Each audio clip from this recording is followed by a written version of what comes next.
Hey guys, it's Meenal. Welcome back to the channel. Today I'm going to show you the most requested recipe on the channel. We are making my Milk Barfi. Today's version is going to be the cheats version. I mean, it comes together in less than 15 minutes and is perfect for a last minute dessert requirement. Barfi is derived from the Urdu and Persian word for snow, Barf. It is a milk-based dessert that is cooked throughout South Asia, particularly for festivals and important occasions in the family.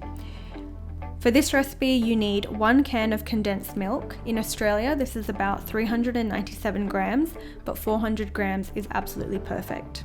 2 teaspoons of hot full cream milk, 3 cups of full cream milk powder, 2 tablespoons of ghee or clarified butter, a pinch of saffron strands, and half a teaspoon of ground cardamom powder. Now this is optional. To garnish the barfi, you could also use some extra saffron strands and some chopped pistachio, almonds, or walnuts. To start off, we need to soak the saffron in the milk. That's why we're using hot milk, so that we can draw out the beautiful color and flavor from the saffron. Heat the ghee in a heavy bottomed pan. You could use a non-stick pan or, like I am today, a traditional Indian kadhai. Once the ghee has melted, add the condensed milk. Use small circular motions and either a wooden spoon or spatula to mix the ghee and the condensed milk together. Make sure you do this quite gently. We're just trying to mix it through so that it forms a lovely emulsion. Once the ghee and condensed milk become a lovely smooth mixture, add all of the milk powder and resume those small circular movements to mix it through. As this comes together, add the milk with the saffron. Continue to mix the ingredients so that they don't burn. At no point should you stop stirring. As you combine everything, make sure you regulate the temperature of the pan. You want everything to cook on a really low heat. It's tempting to raise the heat at this point, but trust me, this is the best way to maintain control of the ingredients. As the barfi mixture starts to thicken and form something that resembles fudge, it should start to easily leave the sides of the pan and it should stop sticking to your spoon or spatula.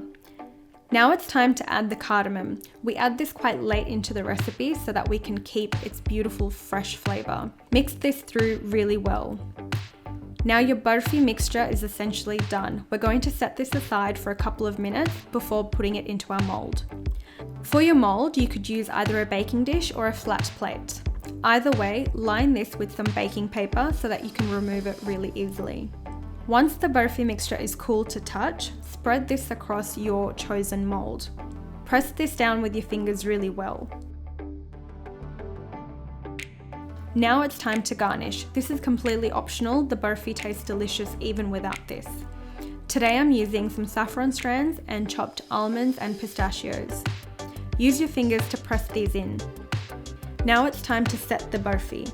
You want to let this sit in the fridge for at least 3 hours before cutting into it.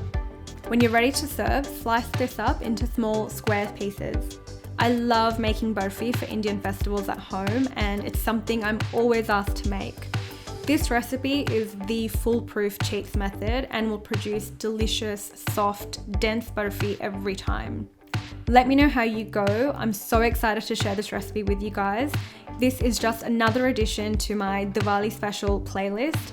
Do let me know what other Indian sweet recipes you want to see on the channel in time for Diwali this year. As always, please like, comment, and subscribe to the channel. I would love to see how you go with this recipe, so please do send in your photos.